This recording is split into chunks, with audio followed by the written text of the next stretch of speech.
Um, all those years we were there, I was there strictly in Mexico. The only Americans with whom I had contact were, like I said, some family members. I had some cousins on my dad's side, right, who came to live there. But then their mom, my Aunt Lupe, is my dad's sister, so she's just as Mexican as he is.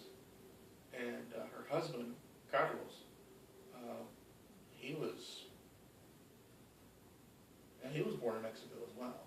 So they were more, I would say, Mexican American than I was, because you know, from the genes on up.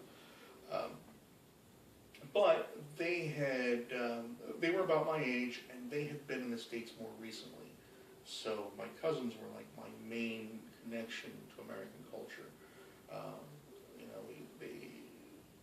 we would talk about what cartoons were on TV here in the States, what toys were popular, what movies and things like that. And so, and they came back, they moved there in like 83 or 84.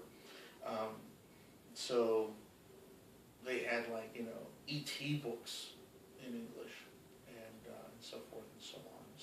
So they were my main connection. And even with my Aunt Lupe, who was one of my favorite aunts ever, I spoke English. In their house, I spoke English to everyone.